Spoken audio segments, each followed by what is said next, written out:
Hi,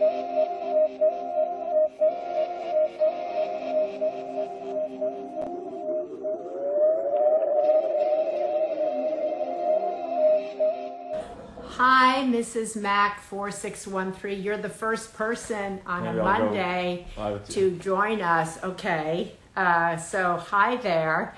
Thank you so much. Happy Monday. Happy Monday to all of you. We're still home together. We're still staying home here in Los Angeles. And I know many other cities, many other communities also staying home. So hang in there.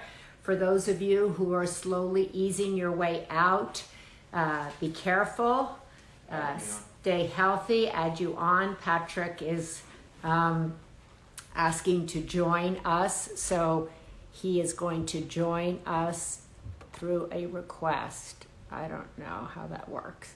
Yes, I do. What am I saying? I know how all this works now.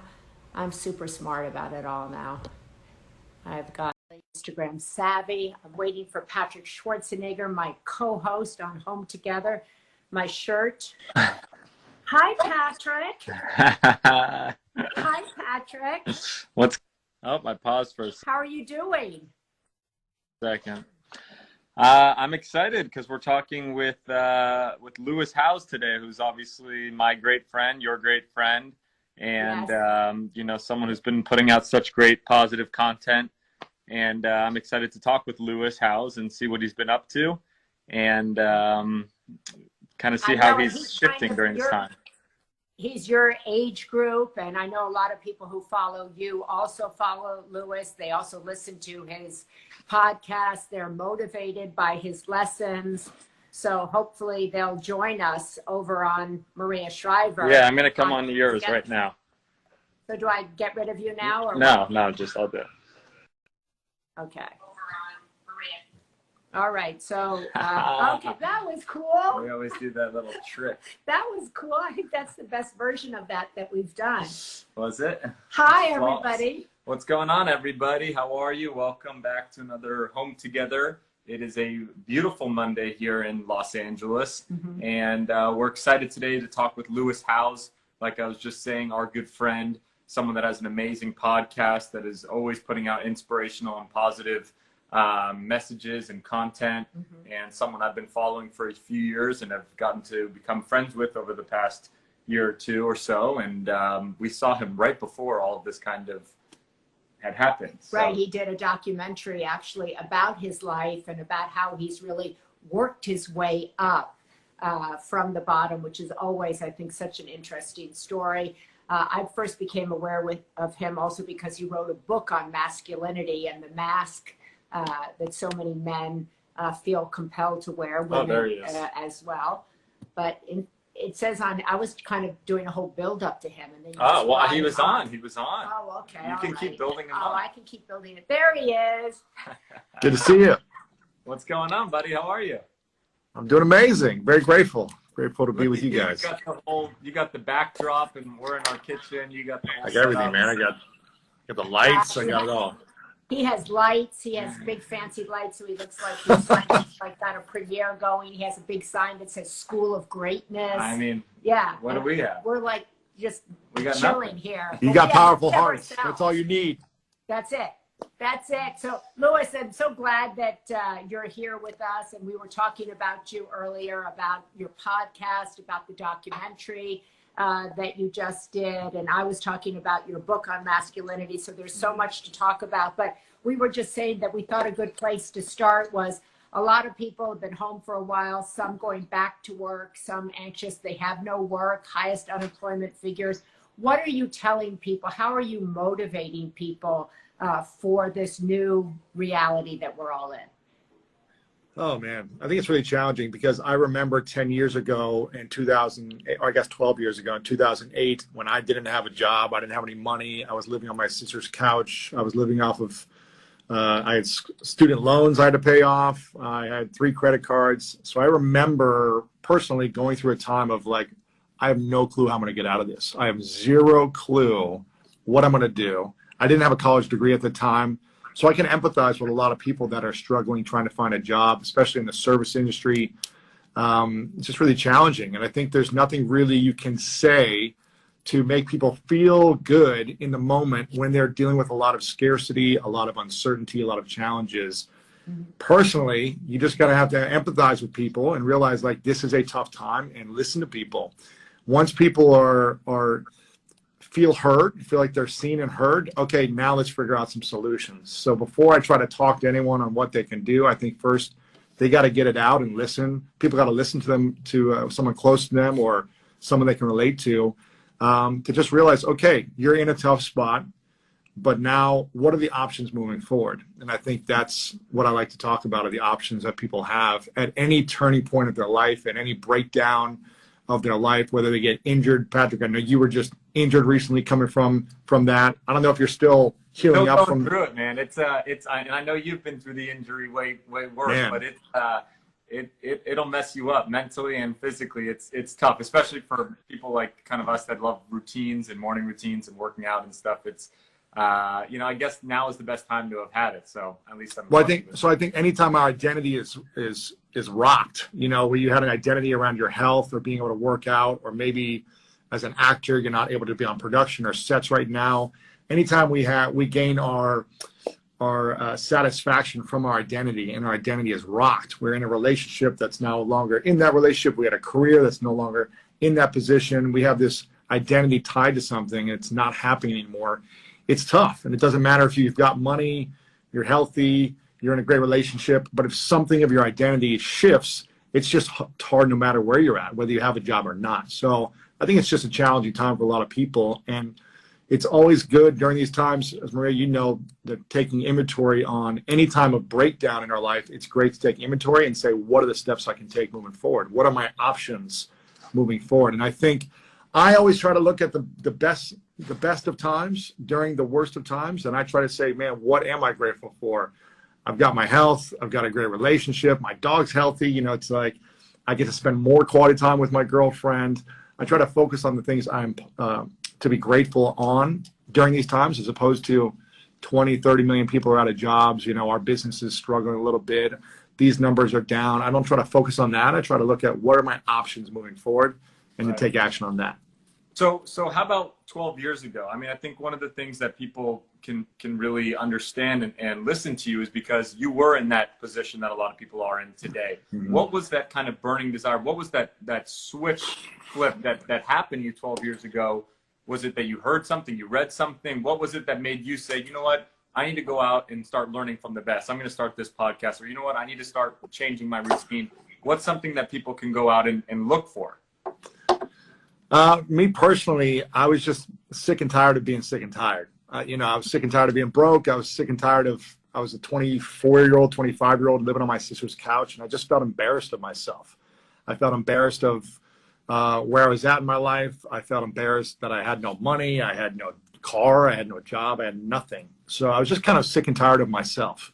And I said, I had success in one area, that was in sports, and that identity is no longer there. So that job is no longer there. What can I do to make myself better? What skills can I acquire to make me more desirable to get a job or to get enough money to get off my sister's couch? Originally, that was the whole goal. How do I make enough money to go get my own apartment? And I'll never forget when I spent my first month's rent of $495 for rent in Columbus, Ohio. I still had no car, but I was able to pay rent for 1 month somewhere that wasn't my sister's. It was like the greatest feeling in the world to just take that step. And I was terrified because I didn't know how I was going to pay the next month's rent. But I remember just writing a list, and I try to do this every year. I write a list of all my fears that I haven't yet conquered. Right. And at that point, 24, 25 years old, I had a lot of fears. So the list was long. And I just said, what are the things that are holding me back the most? And I wrote a list. Public speaking was at the top of the list. Learning how to salsa dance was so intimidating for me. That was at the top of the list. Singing in public, like all these things were terrifying for me emotionally. And I just started doing them. I started doing the things that scared me the most. And I think when we take on our fears and we tackle them so that they no longer have power over us, we feel a sense of confidence and ease of life that we can figure things out. And so what I'm recommending to people right now is creating a list of their biggest fears and starting to tackle them one at a time. If that's having the hard conversation with the relationship you're in. That could be a big fear that you've been thinking about. If it's a conversation with someone in your family, if it's public speaking like it was for me, if it's publishing your first article, whatever the fear is that you have, I think writing down a list and really taking inventory of why does this scare me? And then just doing it until you don't have that fear anymore. I think, Louis, that's such great advice. And I think there's so many millions of people right now who have fear about, I can't even put food on the table. I know. So many women, all of the research is now showing that women have been kind of the focus of this economic downturn. It hurts women the most, single mothers who can't put food on the table, who could write down the list of like, I can't feed my kids, I can't pay my rent, I can't pay my electrical bills. And I had yesterday on the Sunday paper, spoke to a woman that I did a documentary about a couple of years ago called Paycheck to Paycheck. And she was working minimum wage, less than minimum wage. And she had 3 kids. And I asked her how she pulled herself up. She went back, got her GED, became a nurse. And she said, I just used my kids as the focal point. I want my kids to see me do something, put, you know, whether I stood in a food line, whether I accessed food stamps, whether I just wanted them to see me trying. So what would be the advice, I think, for people who, you know, their fears are so fundamental? They can't even put food on the table. Is it kind of having a visualization of something that's bigger than you, or finding whether it's your kids? You know, I always use like, I want to be healthy now so that my kids can see me healthy in the future, or I'll know my grandchildren's name. Having an image that's bigger than you. I think it's different for everyone. For me, I wanted to be proud of the person to look back at myself and say, I'm proud of that kid, that 25-year-old who was struggling. I'm proud of the actions he took to get out of that space. If I had kids at the time, I probably would have been saying, like, I want to be a great role model so my kids don't have this same mentality, or they don't struggle the same way, or they know what to do when they do struggle. So I think you got to find your inspiration yourself. For me, I always look back to, will I be proud of myself based on the actions I'm going to take? Or am I going to be proud if I stay in fear for these next 6 months to a year, or however long it needs to get me out of this? That's just my personal way of being, is just I want to make sure I'm proud. And I make tons of mistakes that I'm not proud of all the time, but I want to look back and be like, you know what, I was proud of the overall journey that I took through the mess. Right. I think that's hard. You know, there's so many, like Patrick's younger brothers just graduated from college, and he was calling me yesterday to fix his resume. And he was like, you know, I don't even know where to begin, right? And I was saying, you know, just like calling up and saying, I'll offer myself for free. Because he's going to end up on the couch in his mother's house. Right? Yeah, exactly. But I mean, what do you say to all these young people who are coming in and like, you know, like, where do we even start? Yeah, I've got a family member. They are supposed to be graduating this year as well, and they are, you know, really upset and hurt that their senior project isn't happening at college that they've been working on for years, that they're not going to be able to graduate with their friends, all these things. And, you know, and it's easy for someone like me to look back and be like, this is no big deal. Just, you're in college. Who cares? Like, let it go. But we all have our own situations in life where it is a really meaningful, big deal, right? No matter what stage of life you're in, you know, so we can't diminish someone's emotions and feelings around what's important and meaningful to them, whether they're missing their senior graduation. Like, someone like me might be like, okay, like, it's not a big deal, but it is a big deal to everyone. Or someone that isn't able to go to work as a in the food and beverage industry where they really enjoyed going to work and they can't right now, it's a big deal for them as well. So I think just not minimizing what people are going through is key, and really being aware that we're all going through different emotions and respecting each individual's emotions. Right. I want to talk to you about right now.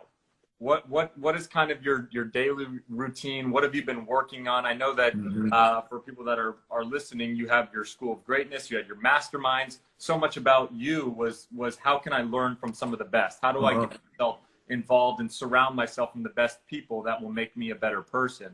And yet right now you can't be around anyone, right? I mean, of course, we're doing these Zoom calls, we're doing these Instagram lives, but how has that affected the last 2 months and of your days and stuff like that? Yeah, you know, it's interesting. I want to share, which I think will be really powerful for people. I just brought on a couple new people on my team actually today. So we did our first like kickoff team call this morning with the whole team, bringing these two new members on. And one of the individuals I brought on, he's an amazing producer. And I met him 9 years ago in New York City when I was living in New York City. And something he said to me during this call, he was like, I just wanted to point out like something I'm grateful for. I'm grateful that Lewis always stayed in touch with me. He was a kid. He was in Columbia when I met him, at Columbia Journalism School in New York City. He was doing a documentary on the New York City handball team that I was playing with at the time. And he did this movie about handball that I was a featured individual in, about my journey of going to the Olympics and stuff. And I would just reach out to him once a year, whether it be Facebook or Instagram or LinkedIn or email. I'll just say, hey, I'm going to be in New York once a year, and just check in on him. And he started out at HuffPo one year. Then he was at, I think, a place called the Daily Beast. Then he was at Sports Illustrated. And I would just kind of keep in touch.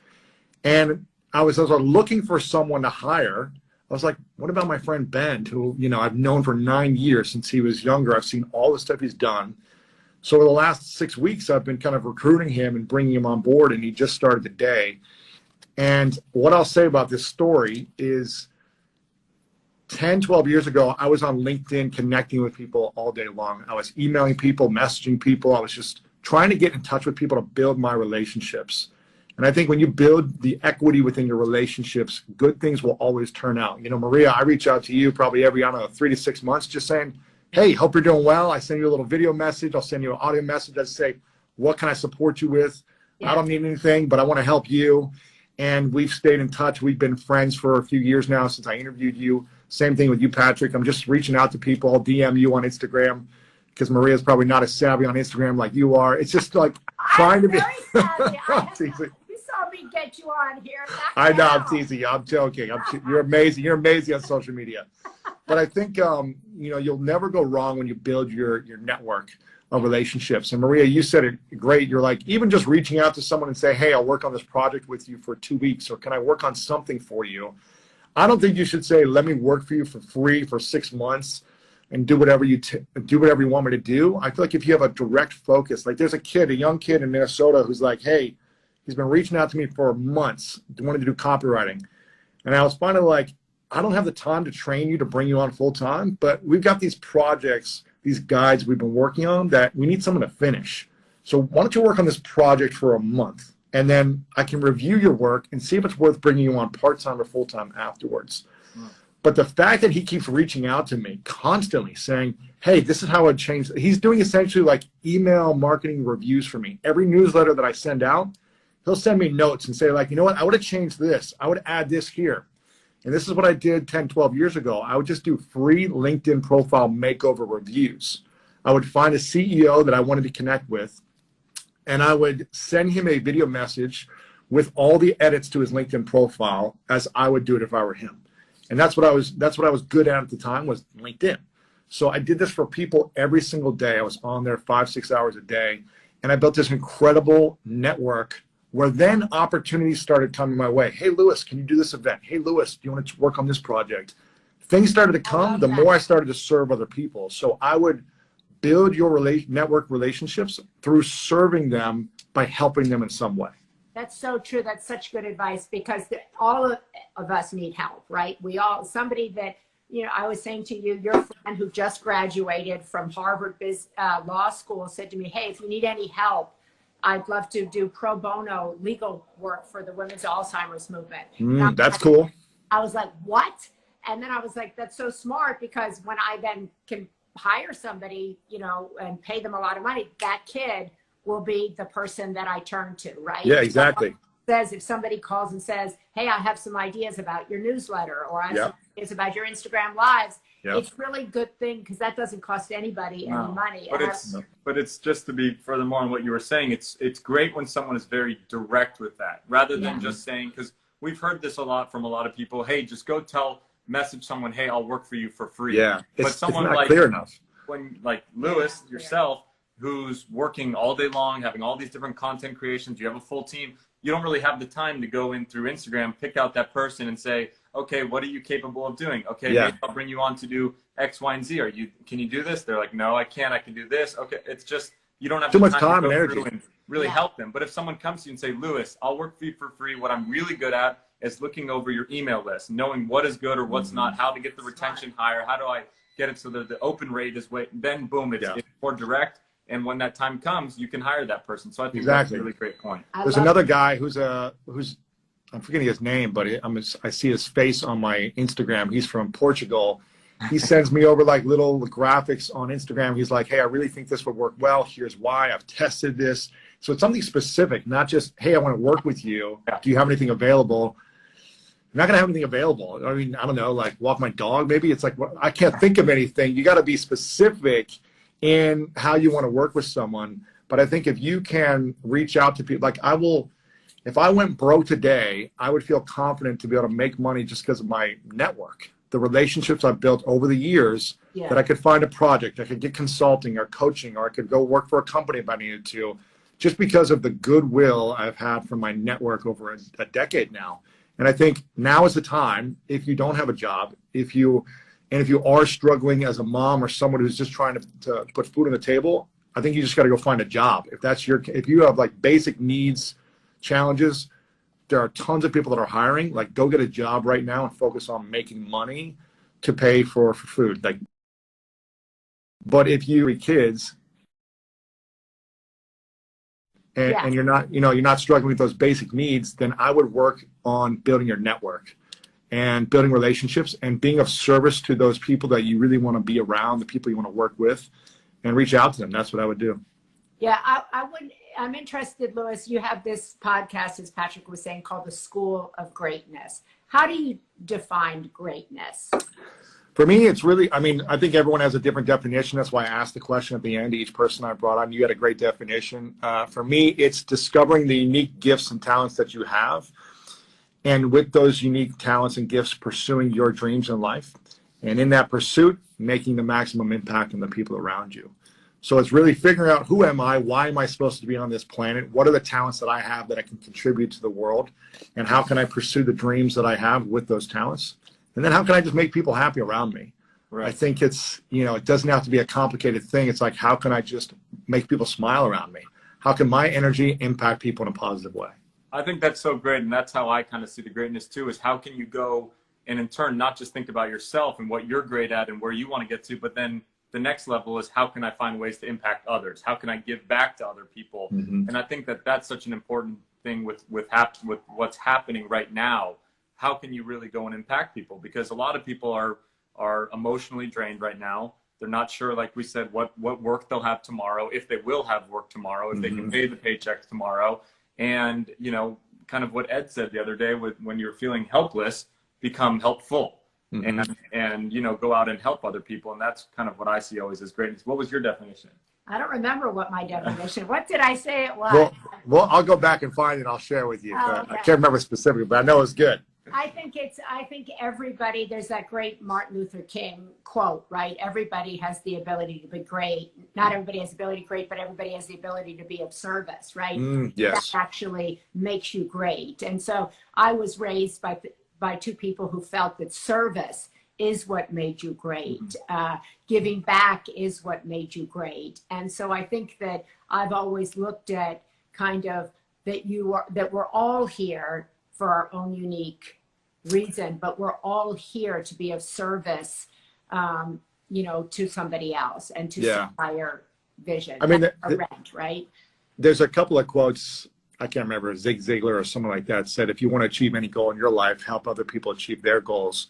Yeah. It's all kind of saying the same thing. And I remember I was doing an interview with Simon Sinek last year. I'm sure you've interviewed as well, Maria. And I said to him, how do you overcome self-doubt? Because a lot of people are doubting themselves these days. And I'm in the believer that self-doubt is the biggest killer of dreams. Because if the world believes that you're talented, you have this gift, but you don't believe, it doesn't matter if the whole world thinks you can be great at something. You've got to be the one to believe it eventually. Yeah. And also, on the other side of it, it doesn't matter if the world doubts you. If you are the one that believes and have enough belief, then you can achieve what you want. It only takes one person to either believe it or not believe it. And I said to Simon, how do you really, my next book is about figuring out how to overcome self-doubt. How can we do this personally? And I said, what would you do? How would you say how to eliminate self-doubt? And he pretty much gave a similar answer like you said, Maria, which was, I have a really smart, talented friend that I've been trying to coach for years. She's so talented. She's got so many skills. She's so resourceful, but she doesn't believe in herself. And I would coach her every 6 months, get on a call, coach her. It would work for like a week. She would have some motivation. Then she'd fall back into doubting herself again, constantly. And she would cripple herself. She would sabotage whatever relationship, career she had. She would sabotage it. And he said, I finally switched it. And I said, you know what? I forget the woman's name. I think her name was Sarah or something. But he was like, I finally asked Sarah after years if she would help me on something. Not how could I help her and coach her and guide her and give her motivation, but, you know, I really had this problem with something in my business. And I asked her, I said, you know what? I really need your help. Like, I'm struggling here, and I think you'd be the perfect person to help me with this. And he saw over the next 3 to 6 months to a year, like, her confidence grew because she was being of service to something that he really needed, and she was doing a great job. Yeah. And all you have to do is start giving more. Stop focusing on what you're not good at and just start doing things for other people to help them. You're going to gain confidence, you're going to gain skills, experience, and you'll make money at the same time. Yeah. I think that's also, and I think kind of greatness is such a hard word for people, right? They think, oh my God, greatness is somebody who's the president of the United States. And I think it's really important to talk about greatness in your own home. Greatness is raising great children. Greatness is creating a home for other people. Greatness is, you know, helping one other person. I think we get in this country so focused on, like, you know, who's making money, who's on the cover. Same with the term success, right? I mean, that's something we've talked a lot about, is everyone this idea of success, and with our country, and so many people value success on the amount of money they're bringing in, or how many likes they might get, or something like that. And once they do maybe get to that spot, they're not fulfilled internally. You know, they don't feel like they hit that success. They get hit with amount of dopamine and they're happy for a minute. And then the next day they're like, what's kind of next? And I think that that's a similar word that people always try to live up to. And the reason why people are never fulfilled with success is because success is what you do for yourself. It's the achievements and the goals you hit for yourself. Greatness is what you do for others. And that's why you'll never be fulfilled when you just try to be successful, when you try to make more money for you. But when you try to achieve something for others, that's greatness in my mind, because you're doing it in the service of other people. But it's never going to be enough likes. If you're like, oh, I'm successful, but it's never enough likes or money or accomplishments or awards if it's only for you. That's personal. Greatness is all about others. That's a good way to compare the two, actually. Success is for yourself. Greatness is for others. I love that. Well, you're so inspirational, Louis. We're so grateful that you came on here today. I'm glad to hear you're writing another book about self-doubt. I walk every couple days with Simon, so I'm walking with him today, and I'm going to share that story. Oh, you do? Yeah, I do. We walk and talk and dream up things. On the phone, or? No, in person, on the opposite side of the street. No way. Yeah, Simon Sinek. Distance walk. I just outed us, but anyway, did he just move here? I think he said. Did he? Yes, he did. Okay, yeah. Half a year ago or so, and that's right. He said he was moving. Yeah. So, oh, that's cool. So you guys, tell him I said hi. That's great. We will. He's a power walker. He's a good walker. You're like, slow down. He's a power thinker. But he's a slower walker. But I'll have to join the walk sometime. Yeah. Yeah, you can join in. Yes. It's our walk of greatness. Yeah, it's our walk of greatness. Who goes in this 20 feet away walk that you guys have? It's walk with men. That's what I'm calling it. That's walk with men. We'll tell it to you later. Okay, perfect. Yeah.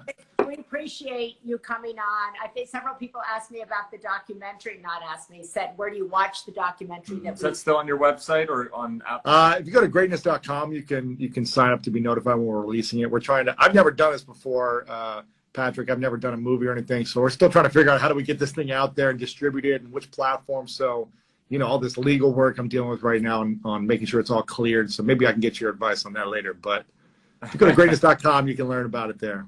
Okay. Awesome. And then I'm gonna put up a website, Walk with Men, and he can come. You can get notified if you want to walk. Perfect. I'm in. All right. Thanks so much. Thank you. Appreciate you guys. God bless. See ya. Bye-bye. I think that was, I thought Louis was very inspirational as always. I liked his definition. I really liked what he said about offering specific things you can do for somebody. No, I think that's, but he's the one who brought it up, and it is so true. I mean, during times like these, a lot of people like Christopher, my brother, your son, who's just finished school and is looking for work and doesn't know if he's going to have work. Yeah. You know, one of the best things you can do right now is try to go and offer your services for free, like you were saying. But you need to be very direct with what you can do. With someone like Lewis, who's extremely busy and has content creation meetings all day and is doing content and this thing and that thing, for someone to just say, he probably gets hundreds of messages that just say, hey, I'll come and work for you for free. But he doesn't have the time to go and train those people. So if someone comes at him and says directly, hey, I can help you with that email chain, I can help grow your retention rate, I can do X, Y, and Z, and showing their X factor. I would like that person. Okay, well, someone can go and message Maria. But that's a great way for someone to go and introduce their talents and their work, build their resume, learn from someone that's great. And I thought that was so great that what he had said. I also loved the comparison of the idea of success versus greatness. And success, so many people value success because it has to do with them personally. How can I reach success? How can I be successful? What can I do for me? Whereas greatness is really about, in that journey of evolving and getting better as a person, I'm going to reach my hand out and help someone else. Right. That has always been in my lifetime, and I'm much older than you. I was always raised to think you had to get, or you would feel successful by the things you did professionally. But actually the success comes in your relationships, in raising children, in actually connecting to another human being. I don't think people talk enough about that. The media doesn't focus enough about that, but it's true. Yeah. And so that was real. I'm glad we had him on, and people could follow him obviously on Instagram and listen to his podcast.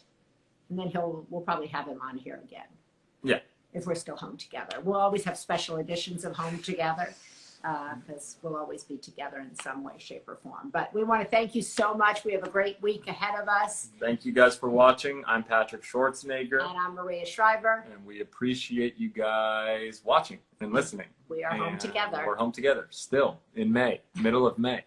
Yes, and we had a wonderful Mother's Day. So all of you out there, Happy Mother's Day. Keep it going. Happy Mother's Day. Every day should be Happy Mother's Day, but I just wanted to mention that because we hadn't had a chance to mention that. Okay. Well, we're going to save this video. It'll be on here. Yes. I hope you guys have a great week. Happy Monday. Let's go. Bye.